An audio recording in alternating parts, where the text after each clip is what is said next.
ഒരിടത്തൊരു കഥ. അപ്പോൾ നമുക്ക് തുടങ്ങാല്ലേ? ഒരു കുടുംബം ഒരുമിച്ച് കൂടിയതാണ്. പക്ഷേ കുറച്ച് സമയത്തിനുള്ളിൽ ആ ഒരു കുടുംബത്തിലെ ഓരോരുത്തരും തന്നെ പേടിക്കേണ്ട ശത്രുക്കളായി മാറിയാലോ? ഭർത്താവിന്റെ മരണത്തിന് ശേഷം ആശ്വാസം തേടി ആലിസ് എത്തുന്നത് തന്റെ ഭർത്താവിന്റെ കുടുംബത്തിന്റെ ഒരൊറ്റപ്പെട്ട വീട്ടിലേക്കാണ്. പക്ഷേ അവൾ അവിടെ എത്തിയത് ഒരു സാധാരണ ഫാമിലി ഗാദറിംഗിലേക്ക് ആയിരുന്നില്ല. കാരണം ആ ഒരു വീട്ടിൽ മനുഷ്യരെക്കാൾ അപകടകാരിയായ മറ്റൊന്ന് ഉള്ളത് അവൾക്കറിയില്ലായിരുന്നു. ഒരു പയ്യൻ ടാപ്പ് പ്ലേ ചെയ്യുന്നു. ഇത് ഞാനാണ്, doctor Benjamin Price, professor of ancient history.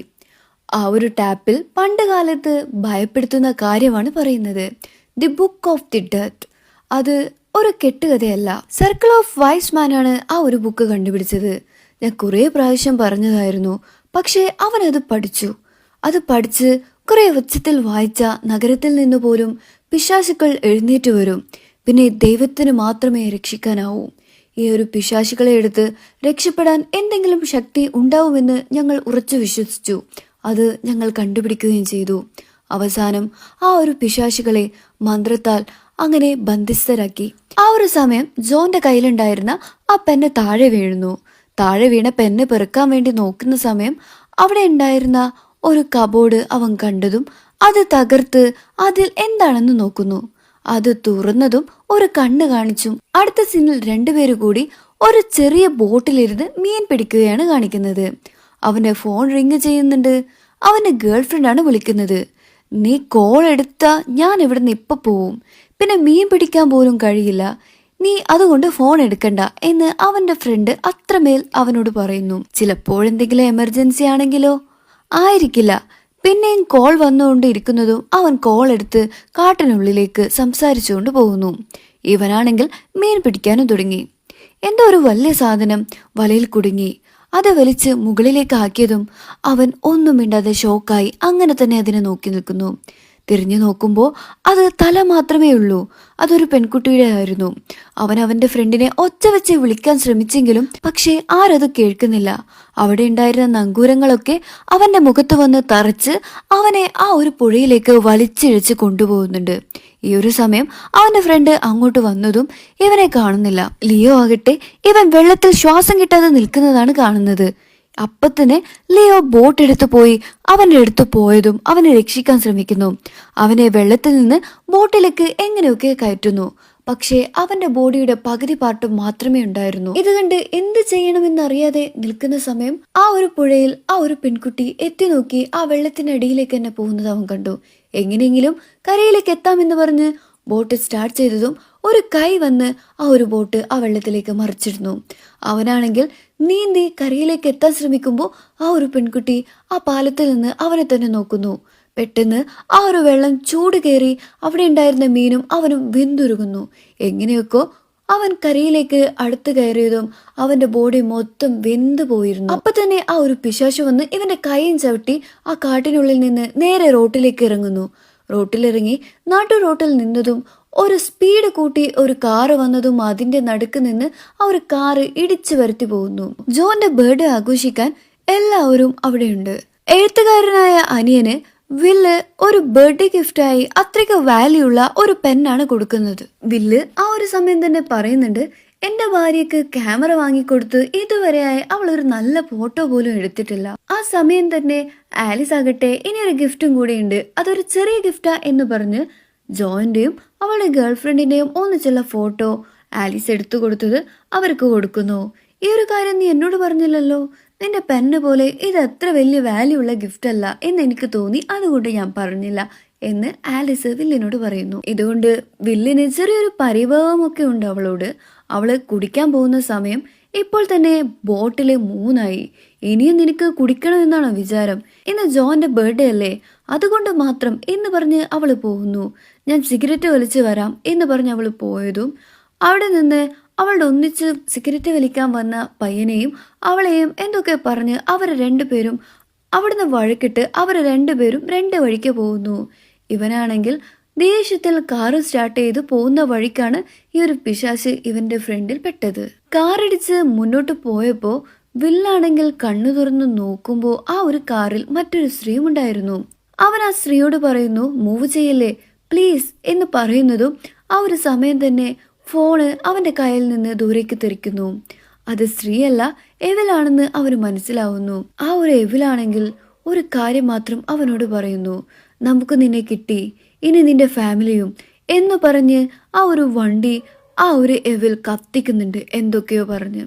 ഇവിടെയാണ് ഈ ഒരു സിനിമയുടെ ടൈറ്റിൽ എഴുതി കാണിക്കുന്നത്. വില്ലിന്റെ ഭാര്യയായ ആലീസ് ഒരു ബെഡിൽ നിരാശപ്പെട്ട് കിടക്കുകയാണ്. അവള് പറഞ്ഞു വഴക്കിട്ടല്ലേ അവര് പോയത്. വെഡിങ് റിങ്ങും ഒരു സിഗരറ്റും അവിടെ വെച്ചിരുന്നു. ശവസംസ്കാര ചടങ്ങിൽ പങ്കെടുക്കാൻ വേണ്ടി അങ്ങോട്ട് അവള് പോകുന്നു. അതിന്റെ അടുത്ത് തന്നെ ഒരു ബിൽഡിംഗ് വർക്ക് നടക്കുന്നുണ്ടായിരുന്നു.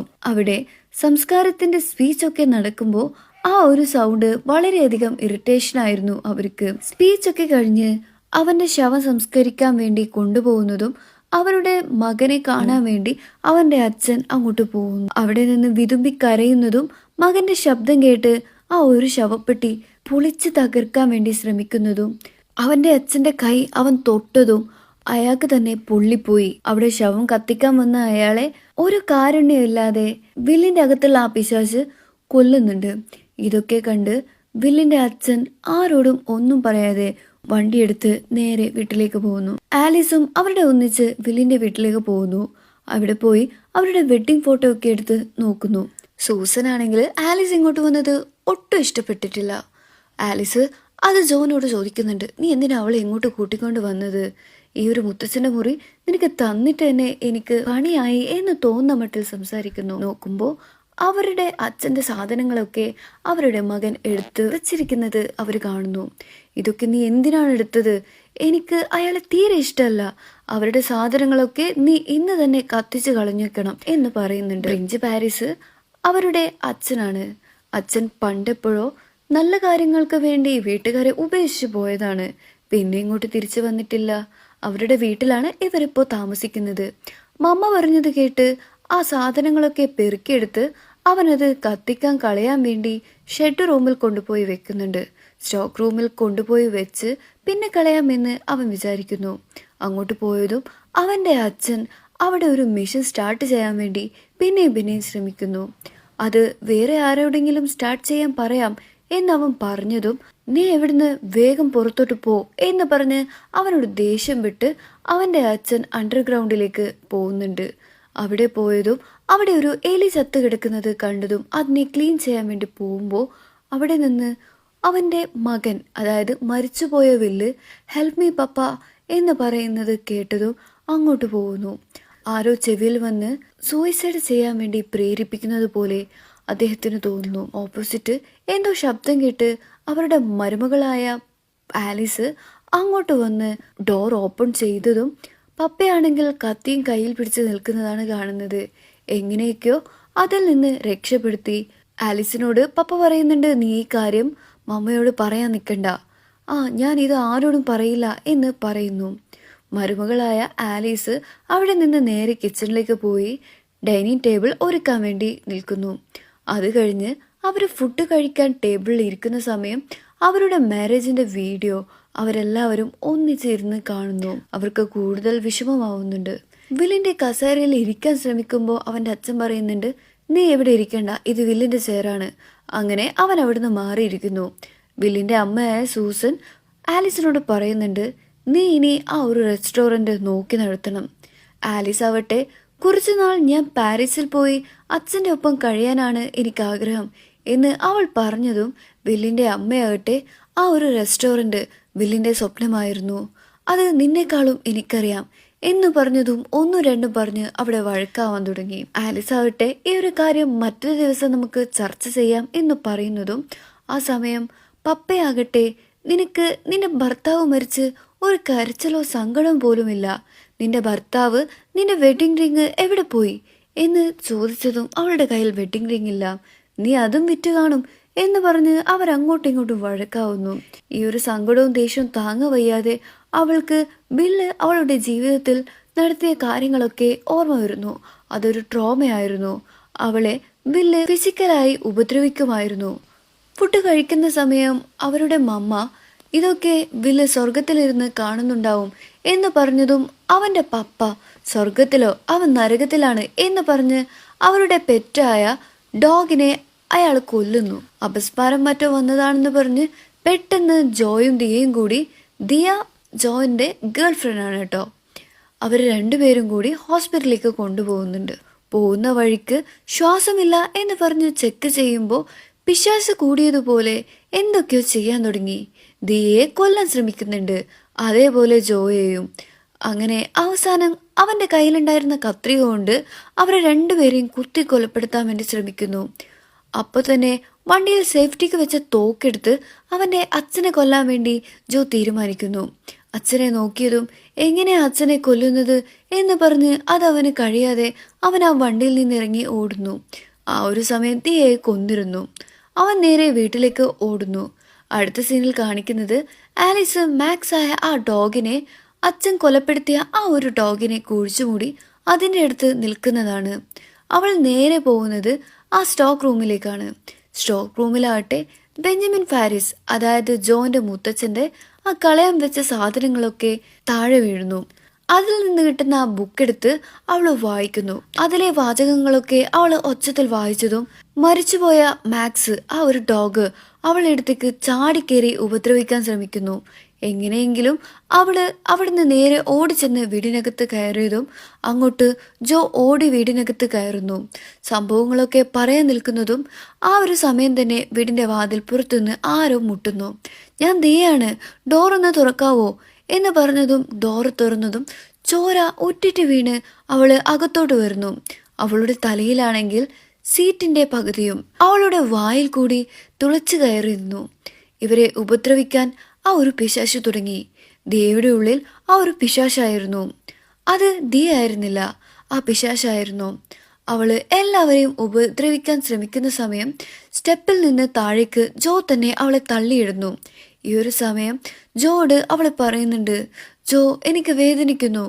അവളുടെ അടുത്തേക്ക് മാനിപ്പുലേറ്റ് ചെയ്ത് ആ ഒരു പിശാച് ജോനെ വിളിക്കുകയായിരുന്നു. ഇത് കണ്ട് ആലീസ് അവനെ തള്ളിയിടുന്നു. നീ അങ്ങോട്ട് പോവില്ലേ എന്ന് പറഞ്ഞ് എല്ലാവരും വീട് വിട്ട് പുറത്തിറങ്ങി എങ്ങോട്ടെങ്കിലും രക്ഷപ്പെടാൻ നോക്കുമ്പോൾ ആ വീടിന് പുറത്ത് പപ്പയും ആ മരിച്ചുപോയ മാക്സ് ആയ ആ ഡോഗും അവിടെ വന്നു നിൽക്കുന്നു. പിശാചുക്കളായി മാറിയിരിക്കുകയാണ് അവർ. ഇതിപ്പോ പിശാചിന്റെ കോട്ടയായി മാറി. ഇവിടെ നിന്നാണ് കഥ മുന്നോട്ട് പോകുന്നത്. പപ്പയാവട്ടെ അവരുടെ കയ്യിലുണ്ടായിരുന്ന ആ ഒരു തോക്കെടുത്തിട്ട് ജോയോട് പറയുന്നുണ്ട്, വില്ലല്ല, നീയാണ് മരിക്കേണ്ടത് എന്ന് പറയുന്നു. അവരുടെ മുഖത്തേക്ക് തന്നെ അവർ ഷൂട്ട് ചെയ്യുന്നു. അവര് നേരെ ആ ഒരു വീടിന്റെ അകത്തേക്ക് കയറുന്നു. സൂസന് എഴുന്നേറ്റ് നടക്കാൻ പറ്റാത്ത മമ്മ, അതായത് ഗ്രാനിയെ അവിടെ തനിച്ചാക്കി മുറിയിലോട്ട് പോകുന്നു. അവിടെയാണെങ്കിൽ നേരത്തെ കണ്ട ആ ദിയയുടെ അകത്തുള്ള പിശാചിനെ ഒരു മുറിയിലിട്ട് പൂട്ടിയിരുന്നു. ആ മുറി ചെറുതായി തുളയുണ്ടാക്കി അതിലൂടെ കണ്ണിട്ട് നോക്കുന്നു. ഈ ഒരു സമയം ഗ്രാനി, നീ കളഞ്ഞു പോയ സാധനങ്ങളൊക്കെ തിരിച്ചു തരാൻ വേണ്ടി വന്നതാണോ? അപ്പോ ദിയയുടെ സ്വരത്തിൽ ആ ഒരു പിശാച് പറയുന്നുണ്ട്, ആ അതെ, അത് ഞാൻ തരാൻ വേണ്ടി വന്നതാണ്. ഡോറ് തുറന്ന് ആ ഗ്രാനി തുറന്നു കൊടുക്കുന്നുണ്ട്. ഇവർക്കാണെങ്കിൽ തലക്ക് ചെറുതായി കുറച്ച് പ്രശ്നങ്ങളുണ്ട്. അപ്പൊ തന്നെ ആലിസും ജോയും വന്ന് ഒളിഞ്ഞു വന്ന് ആ ഒരു പിശാചിനെ നോക്കുന്നുണ്ട്. പിശാചാണെങ്കിൽ പെട്രോളൊക്കെ കഴിച്ച് അവരുടെ ഫോട്ടോ നോക്കി പാട്ട് പാടുന്നു. We will destroy everything. ഇത് കണ്ട് പേടിച്ച് ജോയും ആലിസും അവിടെ ഒളിച്ചു നിൽക്കുന്നു. പെട്ടെന്ന് അവളുടെ ബാക്കിൽ പോയി അവളെ ആക്രമിക്കാം എന്ന് വിചാരിച്ചതും അവളെ അവിടെ കാണുന്നില്ല. അവിടെയൊക്കെ തപ്പി നോക്കിയിട്ടും കാണുന്നില്ല. പെട്ടെന്ന് ആലീസിന്റെ മുഖത്തേക്ക് മുകളിൽ നിന്ന് ചോര ഉറ്റിറ്റായി വീഴുന്നു. മുകളിലോട്ട് നോക്കുമ്പോഴും അവിടെ പറ്റിപ്പിടിച്ച് നിൽക്കുകയാണ് ആ ഒരു പിശാച്. ആ ഒരു പിശാച് വന്ന് ആലീസിനെ ഉപദ്രവിക്കാൻ ശ്രമിക്കുന്നു. എങ്ങനെയല്ലോ ആലീസ് അവിടെ നിന്ന് രക്ഷപ്പെടുന്നു. ജോ ആണെങ്കിൽ ആ പ്ലേറ്റ് വാഷ് ചെയ്യുന്നതിന്റെ മുകളിൽ വീണ് കുറേയധികം പരിക്ക് അവന് സംഭവിക്കുന്നുണ്ട്. ഈ ഒരു പിശാച് നേരെ വന്ന് ഗ്രാനീന്റെ അടുത്ത് പോകുന്നു. എന്തൊക്കെയോ സംസാരിക്കുന്നു. നിനക്ക് കാലില്ലാലേ? നിന്റെ ഭർത്താവ് എന്തൊക്കെയാ ചെയ്തതെന്ന് നിനക്കറിയാലോ, അത് എവിടെയുള്ളതെന്ന് നിനക്കറിയാം എന്ന് നീ പറ എന്ന് പറഞ്ഞതും ഗ്രാനിയുടെ വായിലുള്ള സെറ്റ് പല്ലെടുത്ത് അത് പിശാച് വായിലിട്ട് നേരെ ഗ്രാനിക്ക് സെറ്റാക്കി കൊടുക്കുന്നു. ഇനി ഇത് പെർമനന്റ് ആയിരിക്കും. ഈ ഒരു സമയം ആലിസ് വന്ന് ആ ഒരു പിശാചിനെ ഒറ്റയടി. പിന്നിൽ വന്ന് ജോ ആണെങ്കിൽ ആ ഒരു പിശാചിനെ അടിച്ചു കൊല്ലാൻ വേണ്ടി ശ്രമിക്കുന്നുണ്ട്. സർക്കിൾ ഓഫ് വൈസ് മാൻ എന്ന് പറഞ്ഞ എന്താണ് എന്ന് ജോയോട് ആലിസ് ചോദിക്കുന്നുണ്ട്. അതൊന്നും ഉള്ളതല്ല എന്ന് പറഞ്ഞ് ജോ ഒഴിഞ്ഞു മാറുന്നുണ്ട്. എനിക്കറിയാം, ബ്രിഞ്ച് പാരീസ് പറഞ്ഞ കാര്യങ്ങളൊക്കെ ആ ഒരു സ്റ്റോക്ക് റൂമിൽ ഞാൻ കണ്ടതാണ്, അതൊക്കെ ഞാൻ വായിച്ചു. ആ ബുക്കിൽ പറയുന്നത് എന്താണെന്ന് നീ പറ എന്നോട് എന്ന് ആലീസ് അവനോട് പറയുന്നു. ആ ഒരു പുസ്തകത്തിന്റെ അകത്തുള്ള കാര്യങ്ങൾ ഉറക്കെ വായിച്ച ആ പിശാചുകൾ ഉണരും. പിന്നെ ദൈവത്തിന് മാത്രമേ രക്ഷിക്കാൻ കഴിയൂ എന്നിവയായിരുന്നു ആ ഒരു ബുക്കിൽ എഴുതിയിരുന്നത്. അമ്മ പറഞ്ഞിട്ട് ആ ഒരു പുസ്തകങ്ങളൊക്കെ ഞാൻ കത്തിക്കാൻ കൊണ്ടുപോയി. ഷിറ്റ് എന്ന് ആലിസ് പറഞ്ഞതും പക്ഷെ ഞാൻ കത്തിച്ച് കളഞ്ഞില്ല, അതൊക്കെ സ്റ്റോക്ക് റൂമിലുണ്ട് എന്ന് ജോസ് പറയുന്നുണ്ട്. സൂസനാകട്ടെ അവളുടെ അമ്മയെ കിടത്തി ഉറക്കാൻ വേണ്ടി പോകുന്നു. നിന്റെ അച്ഛൻ കിടക്കുന്നതിന് മുമ്പ് മോൺസ്റ്റർ ഉണ്ടോ എന്ന് കട്ടിലിനടിയിൽ നോക്കുമായിരുന്നു, അതുപോലെ നീയും ചെയ്യുമോ എന്ന് അവളുടെ മമ്മ അവളോട് പറയുന്നു. ഇവിടെ മോൺസ്റ്റർ ഒന്നും ഇല്ല മമ്മി എന്ന് അവൾ പറഞ്ഞതും നീ കള്ളം പറയുകയാണ് എന്ന് പറഞ്ഞ് ദേഷ്യപ്പെട്ട് അവളുടെ മമ്മ മിണ്ടാതെ കിടക്കുന്നു. ലൈറ്റൊക്കെ ഓഫ് ചെയ്ത് അവൾ അവിടുന്ന് പോകുമ്പോൾ don't worry mama, you are safe now എന്ന് പറഞ്ഞ് അവൾ പോകുന്ന സമയത്ത് പുറകിൽ നിന്ന് ഗുഡ് നൈറ്റ് സൂസൻ എന്ന് വിളിച്ചതും അവൾ അവിടെ സ്റ്റെക്കായി പോകുന്നു. എന്താ വിളിച്ചത്? അവളുടെ അമ്മയ്ക്ക് കുറച്ച് ഓർമ്മശക്തിയുടെ കുറവുണ്ട്. സൂസനെ അവളുടെ മമ്മ ഇതുവരെയായി മനസ്സിലാക്കിയിട്ടില്ല. അവളുടെ അനിയത്തിയാണെന്നാണ് ഇതുവരെ അവളുടെ മമ്മ വിചാരിച്ചത്. ഈ ഒരു സമയം അവളുടെ പേരെടുത്ത് അവളുടെ മമ്മ വിളിച്ചപ്പോൾ അവൾക്ക് എന്തെന്നില്ലാത്ത സന്തോഷം തോന്നി. ഇവിടെ ഒരു കാര്യമുണ്ട് സൂസൻ. അവളുടെ അമ്മ ലാളനയോടെ അവളെ അടുത്തേക്ക് വിളിക്കുന്നുണ്ട്. വിളിച്ചിട്ട് അമ്മ എഴുന്നേറ്റ് നിൽക്കുന്നതാണ് പിന്നെ കാണിക്കുന്നത്. അവളുടെ അമ്മയെ പോയി അവളെ കെട്ടിപ്പിടിച്ച് അവൾ കരഞ്ഞുകൊണ്ട് പറയുന്നുണ്ട്, ഐ മിസ് യു മമ്മി, ഞാൻ മമ്മിയെ എത്ര മിസ് ചെയ്തു എന്നറിയോ എന്ന് അവൾ കെട്ടിപ്പിടിച്ച് കരഞ്ഞുകൊണ്ട് പറയുന്നു.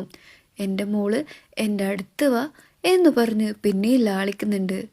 നിന്റെ വില്ല് തിരിച്ചു വരും. ഇത് ആ ഒരു പിശാചിന്റെ കളിയാണ്.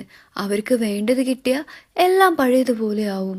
ഇതൊരു സ്വപ്നമാണ് എന്നൊക്കെ ആ റാനി അവളോട് പറയുന്നുണ്ട്. അപ്പം തന്നെ അവിടെ ഉണ്ടായിരുന്ന ഡോറ് പുറത്തുനിന്ന് ആരോ കൊട്ടുന്നു.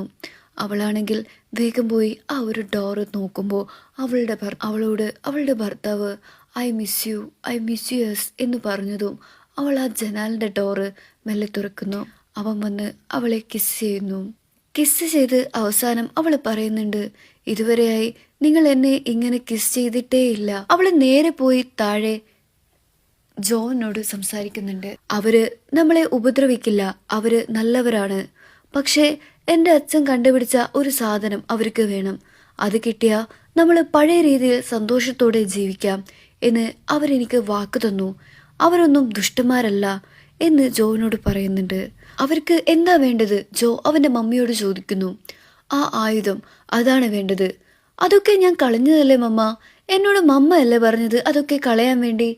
നീ കള്ളം പറയല്ലേ, നീ അതൊന്നും കളഞ്ഞിട്ടില്ല എന്ന് എനിക്കറിയാം അതൊക്കെ. കണ്ടാരിയൻ ഡാഗർ എവിടെയാണുള്ളത് എന്ന് വേഗം പറ എന്ന് ദേഷ്യത്തോടെ പറഞ്ഞതും അവിടെ ഉണ്ടായിരുന്ന ബൾബൊക്കെ പൊട്ടിപ്പോകുന്നുണ്ട്. ബൾബ് പൊട്ടിയതും ആ പപ്പയുടെ ദേഹത്തുള്ള ആ പിശാചി വന്ന് അവരെ ഉപദ്രവിക്കുന്നുണ്ട്. സൂസനാകട്ടെ നീ പറഞ്ഞതല്ലേ ഒന്നും ചെയ്യില്ല എന്ന് പ്രോമിസ് തന്നതല്ലേ എന്ന് പറഞ്ഞതും ആ ഒരു പിശാച് അവളെ തന്നെ നോക്കി നിന്നു. അവളെ വന്ന് ഒരു ഗ്ലാസ് എടുത്ത് കൊലപ്പെടുത്താൻ വേണ്ടി ശ്രമിക്കുന്നു. പിന്നെ അടിയും പിടിയും ചോരയും വഴക്കും ഇത് തന്നെയാ പിന്നെ അങ്ങോട്ട്.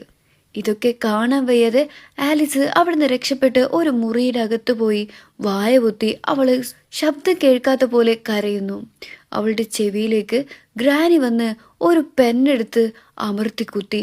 അവൾ അവിടുന്ന് എങ്ങനെയൊക്കെയോ ഗ്രാനിയെ ഉപദ്രവിച്ച് അവിടുന്ന് എങ്ങനെയൊക്കെയോ രക്ഷപ്പെടുന്നു. അവൾ നേരെ വാഷ്റൂമിൽ പോയതും അവിടെ അവളുടെ അമ്മ സൂസനും ഉണ്ടാവുന്നു. ഈ ഒരു സമയം തന്നെ അവൾ അവിടുന്ന് രക്ഷപ്പെടാൻ ശ്രമിക്കുന്നതും സൂസന്റെ അകത്ത് ആ ഒരു പിശാച് കൂടിച്ചേർന്ന് അവളെ ഉപദ്രവിക്കാൻ തുടങ്ങുന്നു. അവിടെ നിന്ന് എങ്ങനെയല്ലോ സൂസനെ കൊലപ്പെടുത്തി ആലിസ് അവിടുന്ന് തട്ടും പുറത്തേക്ക് കയറി പോകുന്നു. അവിടേക്ക് ജോ അങ്ങോട്ട് വരുന്നുണ്ട്. ജോ അല്ല, ജോന്റെ അകത്തുള്ള ആ ഒരു പിശാചിനെ ആകട്ടെ ആലീസ് അവിടെ ഉണ്ടായിരുന്ന പല കത്തികൾ ഉപയോഗിച്ച് കുത്തി കൊലപ്പെടുത്താൻ വേണ്ടി ശ്രമിക്കുന്നു. അവസാനം ഒരു കത്തിയിൽ കുത്തിയതും ജോ മരിച്ചു പോകുന്നു. അപ്പോ അവൾക്ക് മനസ്സിലായി ആ ഒരു കത്തി കുത്തിയ ആ ഒരു പിശാച് ഇല്ലാതാവുമെന്ന്. അങ്ങനെ അവൾക്കത് മനസ്സിലായതും അവൾ ആ വീടിന്റെ മുകളിൽ നിന്ന് താഴോട്ട് രക്ഷപ്പെടാൻ വേണ്ടി ശ്രമിക്കുന്നു. രക്ഷപ്പെട്ട് പുറത്തു പോകുന്ന സമയം അവൾ ആ വീടിന് തന്നെ തീ കൊളുത്തുന്നു. പുറത്തെത്തിയതും മാക്സായ ആ ഒരു ഡോഗ് അവളെ ഉപദ്രവിക്കാൻ വേണ്ടി അവളുടെ ദേഹത്തേക്ക് ചാടി കയറുന്നു. ആ ഒരു കത്തി കൊണ്ട് ആ ഒരു ഡോഗിനെ അവൾ കൊലപ്പെടുത്തുന്നു. അവളുടെ അങ്കിൾ ആ ഒരു തീയിൽ വെന്തുരുകിയിട്ടും ആ ഒരു അസ്ഥികൂടം ആ ഒരു തീയിൽ നിന്ന് എഴുന്നേറ്റ് നടന്ന് അവളുടെ അടുത്തേക്ക് വരുന്നുണ്ട് ആ ഒരു ആയുധത്തിനു വേണ്ടി. പക്ഷെ അവൾ അവിടുന്ന് എങ്ങനെയൊക്കെ രക്ഷപ്പെട്ട് ഒരു സ്ഥലത്തേക്ക് എത്തുന്നു. അവിടേക്കും ആ ഒരു പിശാച് എത്തുന്നുണ്ട്. അവൾ അവസാനം എങ്ങനെയല്ലോ അവിടുന്ന് രക്ഷപ്പെടുന്ന സമയം ആ ഒരു കത്തിയെടുത്ത് അവളുടെ ആ ഒരു അങ്കിളിന് കുത്തി കൊല്ലുന്നുണ്ട്.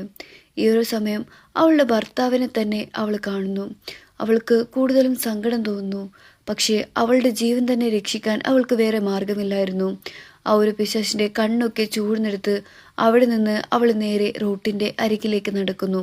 അപ്പോഴേക്കും പോലീസും ആംബുലൻസും ഒക്കെ അവളെ സഹായിക്കാൻ വേണ്ടി അങ്ങോട്ട് വരുന്നു. ഈ ഒരു പെൺകുട്ടിക്ക് എന്താ സംഭവിച്ചെന്ന് അവിടെ ഉണ്ടായിരുന്ന ആർക്കും മനസ്സിലാവുന്നില്ല. ഈ ഒരു സമയം ആ ഒരു ഓഫീസർ അവളോട് ചോദിക്കുന്നുണ്ട്, ഇതൊക്കെ എങ്ങനെയാ സംഭവിച്ചത്? ഇതിനൊക്കെയായി ആലിസ് ഒറ്റൊരു മറുപടി പറയുന്നു, എൻ്റെ ഭർത്താവ്. ഇവിടെ ഈ ഒരു സിനിമ അവസാനിക്കുന്നു. അങ്ങനെ അവസാനം വരെ എത്തുമ്പോൾ എവിൽ ഡെഡ് ബേർഡ് ഒരു സാധാരണ ഗോസ്റ്റ് സ്റ്റോറി അല്ലെന്ന് മനസ്സിലാകും. ഹൊറർ ഫാൻസിന് ഈ ഒരു സിനിമ ഇഷ്ടപ്പെടുമെന്ന് വിചാരിക്കുന്നു. ഇതുപോലെ ഫുൾ മൂവി എക്സ്പ്ലനേഷൻ ഇഷ്ടപ്പെടുകയാണെങ്കിൽ ഈ ഒരു വീഡിയോ ലൈക്ക് ചെയ്യാനും ചാനൽ സബ്സ്ക്രൈബ് ചെയ്യാനും മറക്കല്ലേ. അപ്പോൾ അടുത്ത വീഡിയോയിൽ കാണാം. ബൈ.